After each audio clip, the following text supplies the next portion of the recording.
Hello दोस्तों, जय श्री कृष्णा, राधे राधे। मैं हूं आपकी सरिता देवी। स्वागत करती हूं आप सभी का अपने यूट्यूब चैनल पर। तो दोस्तों, आज मैं लेकर आई हूं धान लगवाही गीत। आइए सुनिए, क्या लगा कमेंट में जरूर बताइएगा।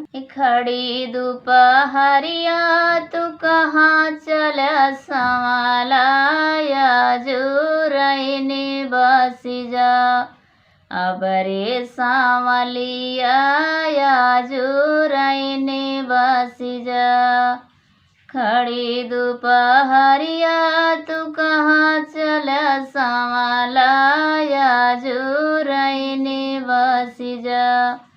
अबरे सांवलिया जुरैनी बसी जा। कैसे कई बसी रानिया जुरैनिया, घोड़वा भूखन मारी जाए। अबरे सांवलिया घोड़वा भूखना मारी जाए। घोड़वा का तो हो रे कनवा मंगाऊ बई, तू का बनाऊ बजे उनार। अबरे सांवलिया तू का बनाऊ बजे उनार। खड़ी दोपहरिया तू कहाँ चला संवाला, जुरैनी बसी जा। अबरे सांवलिया जुरैनी बसी जा। कैसे कई बसी रानिया जुरैनिया, घोड़वा पियसन मारी जाए।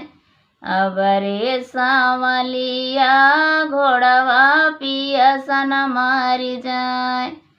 घोड़वा का तो हो रे हौदा भरऊ बई, तू का गंगा जुड़ पान। अबरे सांवलिया तू का गंगा जुड़ पान। खड़ी दोपहरिया तू कहाँ चला संवाला, जुरैनी बसी जा। अबरे सांवलिया जुरैनी बसी जा। कैसे कई बसी रानिया जुरैनिया, घोड़वा मलन मारी जाए।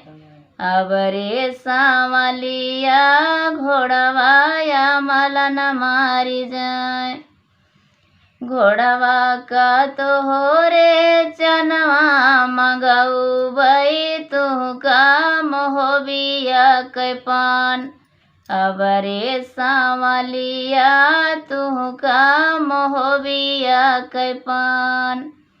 खड़ी दोपहरिया तू कहाँ चला संवाला, जुरैनी बसी जा। अबरे सांवलिया जुरैनी बसी जा। कैसे कई बसी रानिया जुरैनिया, घोड़वा निंदना मारी जाए। अबरे सांवलिया घोड़वा निंदना मारी जाए। घोड़वा का तो हो रे बांधब घोड़ सरिया, तू का तहमाहू समेत। अबरे सांवलिया तू का तहमाहू समेत। खड़ी दोपहरिया तू कहाँ चला संवाला, जुरैनी बसी जा। अबरे सांवलिया जुरैनी बसी जा।